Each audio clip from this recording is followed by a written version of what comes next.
Uşaqlar, sizə sağlamlığın sirri haqqında danışacağam. Sağlam olmaq üçün bir neçə şeyə əməl etmək lazımdır. Yuxu rejimi. Axşam vaxtında yatmalı, səhər vaxtında oyanmaq lazımdır. İkinci şərti idmandır.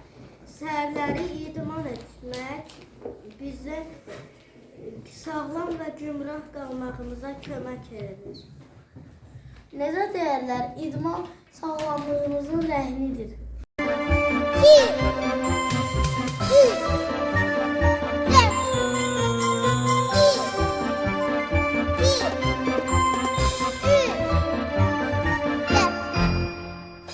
Üçüncü şərt düzgün qidalanmalıdır. Bitki və heyvan mənşəli qidalardan çox yeməliyik. Və bol meyvə və tərəvəz yeməliyik. Eyni zamanda bolluca su içməliyik.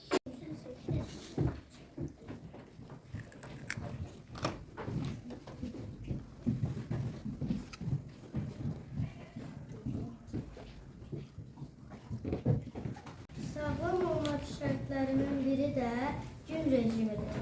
Bütün işlərimizi vaxtında yerinə yetirməliyik. Hə, bir də gigiyena qaydaları. Gigiyena qaydaları da sağlamlığın əsas şərtlərindən biridir. Vaxtında yuyulmalıyıq, əllərimizi yumalıyıq, dişlərimizi sürtməliyik. İndi gəlin baxan görək siz bunlara əməl edirsinizmi?